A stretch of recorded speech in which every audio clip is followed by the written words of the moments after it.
Greetings, Math 111. Time to jump into section 5.2, more discussion about probability.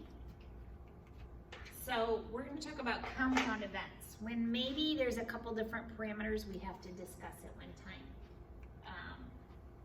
So computational. So two events are independent if the occurrence or non-occurrence of one event does not change the other. So I have two dice. Actually, I have a whole bunch of these, but I have two dice. If I throw both of these, they're not talking, right? There's no magnets installed. I didn't hit them together. I made sure I threw them in two different directions, but I have two dice that are independent of each other, right? So the chance of getting a 1 on my first dice doesn't affect the chance of getting a 1 on the other dice. Okay, that's independent. So the multiplication rule for independent events. So the probability of A times the probability of B. Now, when I see the word and in probability, the word and, I think multiplication. When I see the word or, I think addition. All right, so start to get that kind of comfortable to you. Oh goodness, I dropped my poor little remote. Okay, let's put my remote back together. Sorry about that, little friend. I do like the remote. All right, so conditional probability. So that was independent, that two things, those two dice don't talk to each other, there's no magnets, there's no shaky business going on. Two events are independent if that's true. But what about dependent, right? What if they were somehow stuck together? And I actually covered sides, okay? That's dependent, all right? Some practical dependent things, the temperature outside, or let's say the chance of rain. The chance of rain changes what I wear, changes whether I want to wear a raincoat. Maybe I don't want to wear my favorite fancy leather shoes. Today I wear my Chacos because it's raining, and that's fine, it won't hurt them, right? So there are some connections there with what I wear, okay? The chance of it freezing affects what I'm going to wear, right? The chance of snow affects whether I'm going to wear boots because I walk all over campus, right?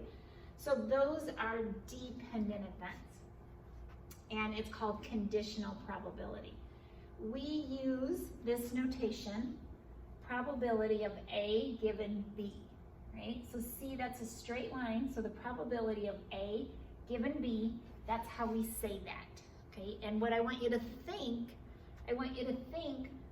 the probability of A is connected with the probability of B, but this is something we're assuming has happened, okay? So a good example might be the probability, let's say A was, let's write this down so we don't lose track of it. So let's say the probability of A is they're female. And the probability of B is they're a business major.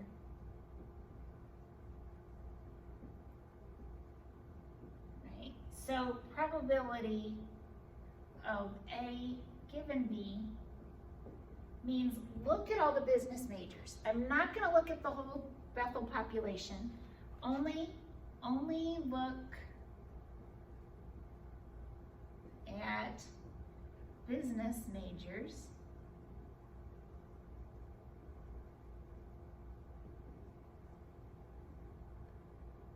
What is, sorry, I don't write very good down here. The probability of female. No, that's great English. All right. So written like this. So given that they're a business major, what's the probability they're going to be female, right? So that's this conditional probability. If we want to do some, let's say we want to know the probability of A and B, probability they're female and a business major, I'm going to take the probability of A times the probability of B given A. So in this case, it would be, of all the females, how many are business majors, and multiply that times the probability of A. Or I could do it the other way, because sometimes I just don't have all the information, right? So the probability of business major times the probability that they're a female given they're a business major, okay? So that's that conditional probability. Multiplication rules, again, I said if you see the word and, think multiplication. If you see or, think addition, all right? If I have some sort of, this is just, so these are those two formulas we just went over. I can do a little statistic or algebraic manipulation and say the probability of A given B is equal to the probability of A times B. So female and business, so multiply those together, divide it by the probability of being a business major, okay? So let's say you're gonna throw 2 fair dice, okay, got my dice. What is the probability of getting a 5 on either side? Or on each die, okay? So I wanna get 2 5s, all right? Because then I get to go first in the game or whatever. So I'm gonna throw these 2 dice, all right, toss them across the floor. What's that probability? And these are independent, right? So my dice weren't connected. I tossed them in different locations, or they went in different locations anyways. So the probability of getting a 5 on the first die and a 5 on the second die. So what is that probability of getting a 5 on the first die? Well, it's 1 out of 6, right? Times, what's the chance of getting it on the other one? Well, it's 1 out of 6. So when I multiply 1 out of 6 times 1 out of 6, I get 1 out of 36. So I would theoretically have to do this 36 times in order to get 2 5s. Now, we already talked about that sometimes it's not a perfect world, there's chance. I could roll these 36 times and never get double 5s, right? That could happen, right? Probably would for me anyway. I could roll them 3 times and get double 5s, right? So, but theoretically, it's 1 out of 36, okay? This is one of my favorite slides. I have some favorite slides in these. This is one of them. Number 12, slide 12 in 5.2 is one of my favorites. So I have all the possible outcomes of throwing 2 dice. So I could get, and it's different, so pretend they were 2 different colors. Getting a 1 on the first die and a 2 on the second is different than getting a 2 on the first die and a 1 on the second, right? Those are different. There are 36 different ways I could do that, right? So here's all the, get a 1 on the first, 2 on the first, 3 on the first, so on. This is, I got a 1 on the second, I got a 2 on the second.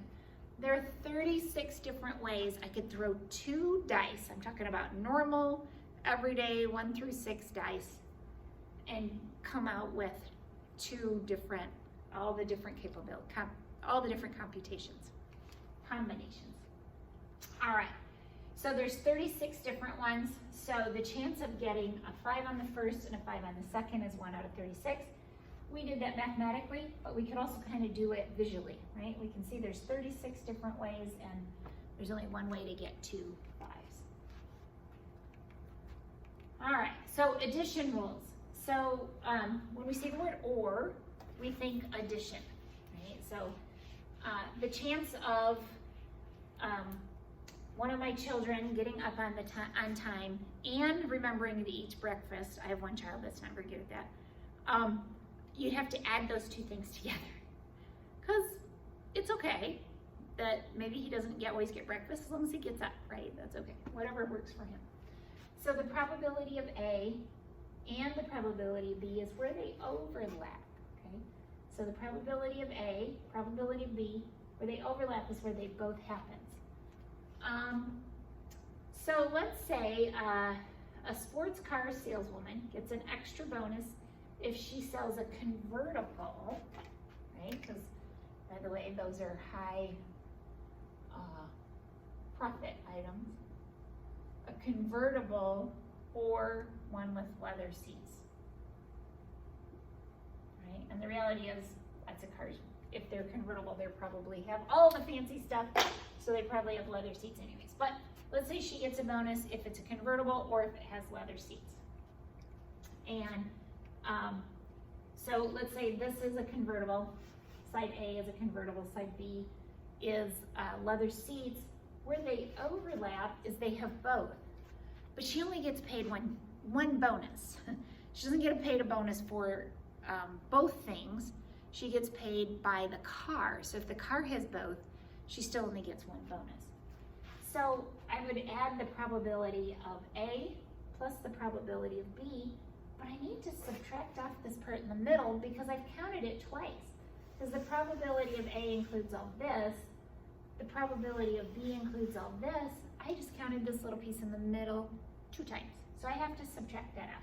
And that's what this formula shows us. Well, it didn't show, we didn't write the formula. Formula looks like, I think we get to it later, probability of A plus the probability of B minus, that's supposed to be a minus sign, minus the probability of A and B, okay? So I have to subtract that out in the middle because I have both things going on. All right, this next example is really good. It's one we all can relate to. I'm gonna draw this chart really quick here. So we have, we're talking about the number of students in a Prob and Stats class. We have freshmen, sophomores, juniors, and seniors. And we want to find how many are female. So female will be up here. These are males. We also need our total.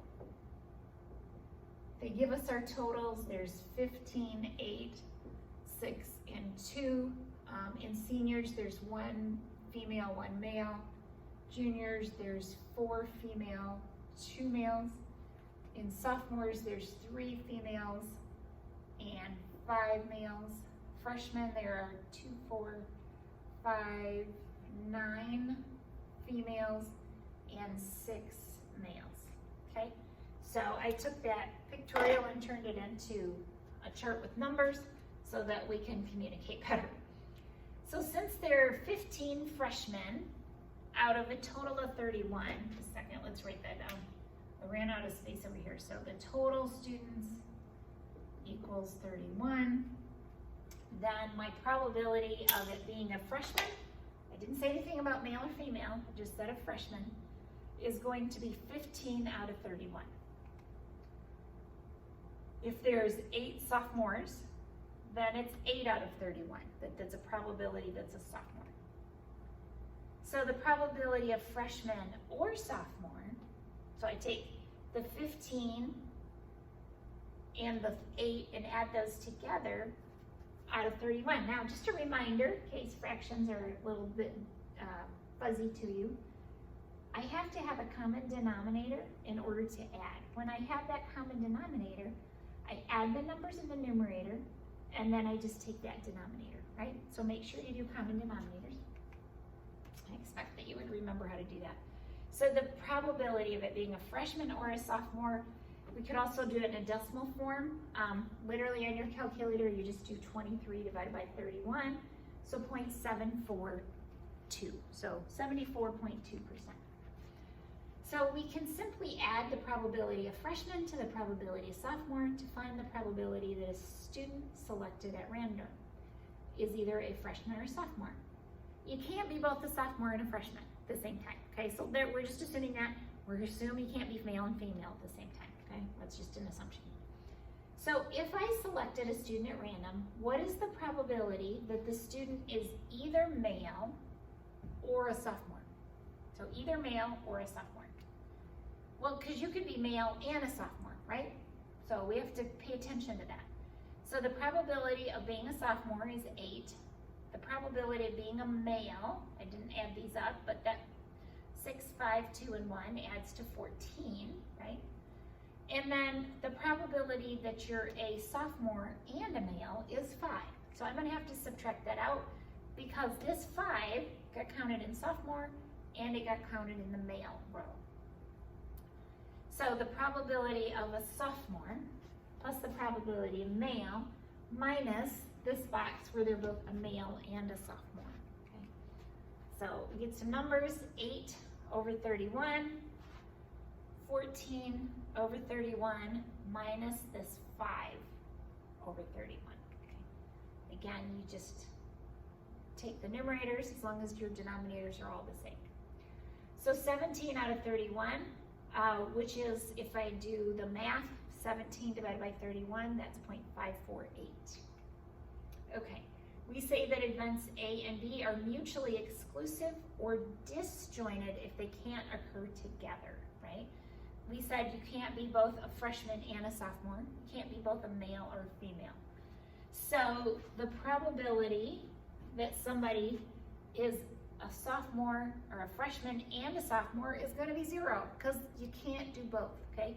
And we call that disjoint or mutually exclusive. If things are mutually exclusive, then you can just add the probabilities. If they have some sort of dependence, for instance, a sophomore and a male, you have to subtract that piece out, okay? So in probability in particular, I am not a fan of what's the formula, right? It's about logic, okay? You must think through the logic.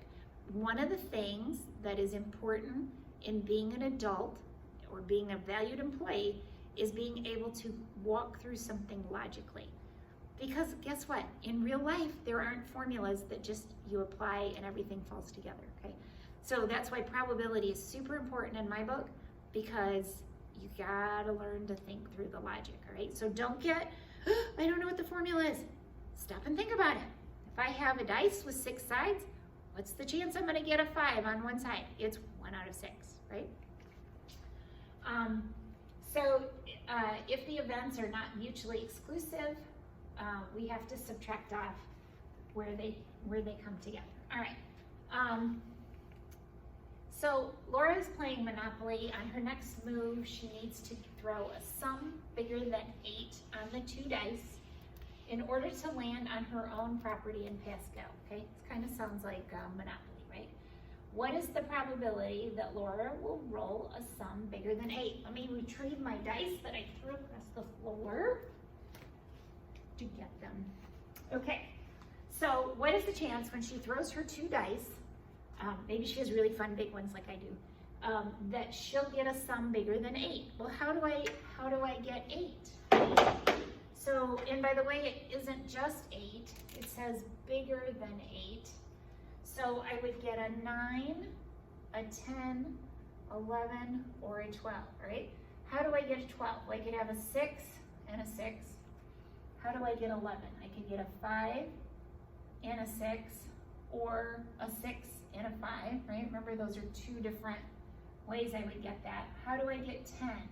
Well, I could have 5 plus 5, which, by the way, 5 and 5 and 5 and 5 are the same. Or 4 and a 6, or a 6 and a 4. I could get a 9 by doing 6 and 3, or 3 and 6. Let's see, 5 and 4, or 4 and 5. How else do I get it? 3 and 6. 2, no, 2, I can't do it with 2, I can't do it with 1. I think I got everything. So there's 3 ways, or 4 ways to get a 9. Let's see, right? There's 4 ways to get a 9.